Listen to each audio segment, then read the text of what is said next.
We never expected that, 12 hours later be saying goodbye to him at the emergency room. Coming up on Valley News Live at 6, troubled times for pet owners who say their dog was poisoned. Thieves have been busy locally. We'll tell you where and what they're after. Plus, more local students in trouble with the law after stealing things from their schools. Valley News Live at 6 starts right now. This is Valley News Live at 6. A West Fargo couple has a warning for pet owners in the metro tonight after they say their dog was killed last week by antifreeze poisoning. The couple says it's still unknown how their 6-year-old corgi was exposed to the toxin, but several other pet owners in the area have since taken to social media stating their pets have also recently died after being exposed to toxins or chemicals in the community, leaving many wondering if it's all coincidence or something more sinister.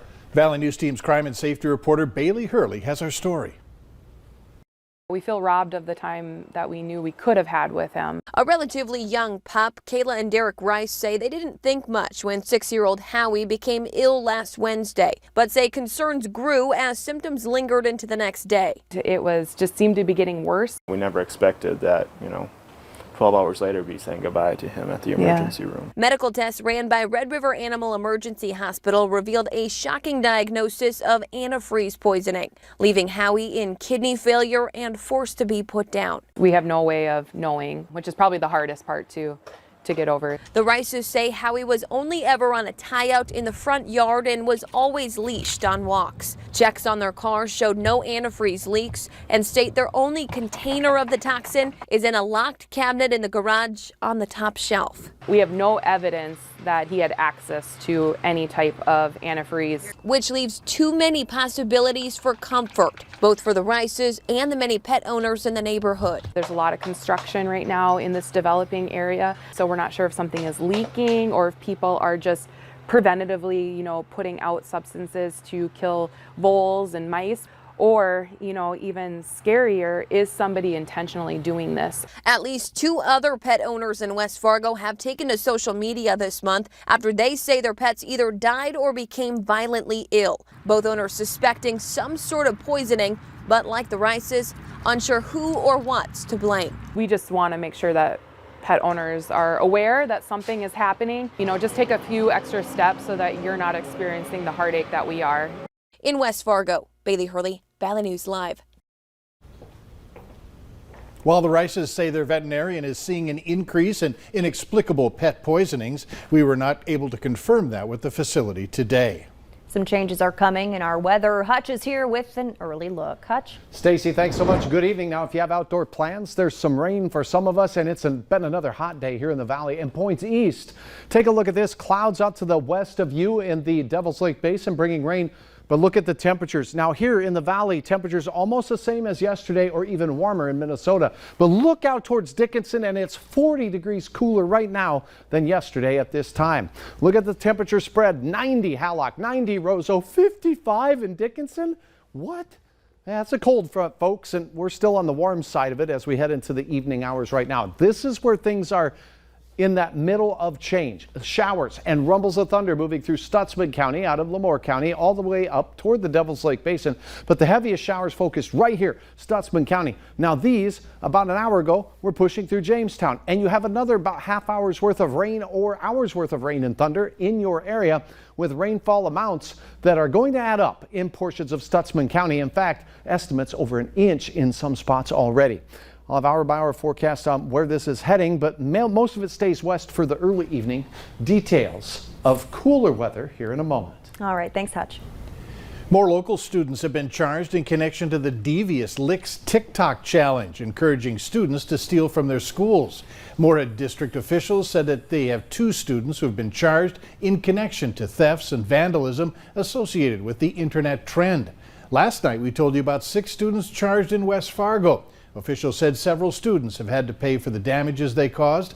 And a Fargo school representative said while thefts have slowed down, some students have been referred for charges of theft or vandalism. Keep a sharp eye out for burglars. Clay County authorities are investigating 30 burglaries since June 1st. Sheriff Mark Empting says the thieves are targeting rural vacant lots and they're taking anything not locked down. The sheriff says they're upping patrols in rural parts of the county. Maybe they see a vehicle out there that doesn't belong in the area, or why is that car on this deserted township road at 4 a.m.? We're going to go check on that.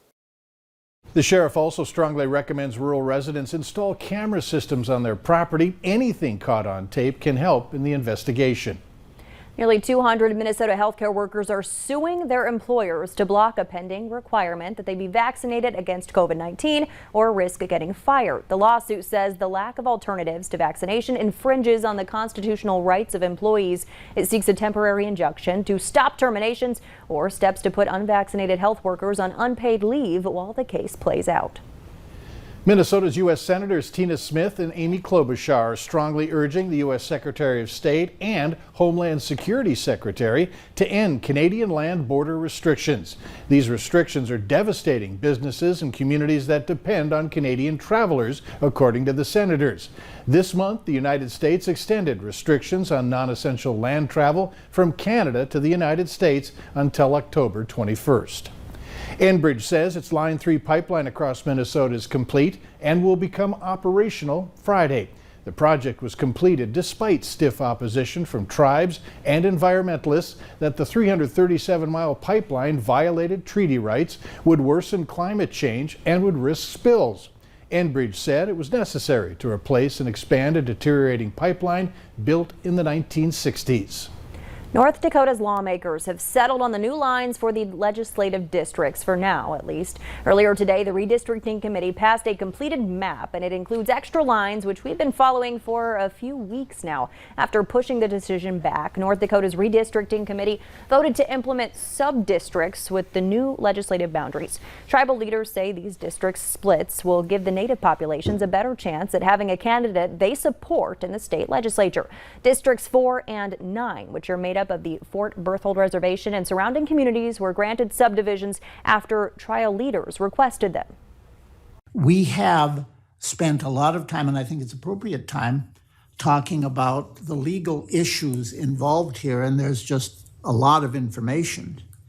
But there are also people who look beyond just that, and I have come to believe that, doing this is doing the right thing.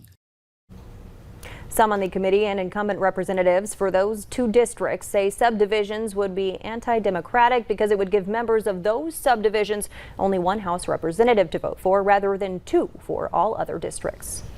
We are still receiving calls from some DirecTV customers who are having a reception problem with the Channel 11 signal. DirecTV continues to tell us their equipment is not properly receiving our signal. Our signal is functioning normally. We are working together to try and get this issue fixed. Later on Valley News Live at 6, how much more natural gas is costing you and where the price is heading this winter. And those fall colors are beautiful. In fact, they are peaking for portions of Lakes Country and northwest Minnesota where you see the reds. We have changes in our weather pattern. Our hot weather is becoming wet and cooler. Hour by hour details are coming up right after this.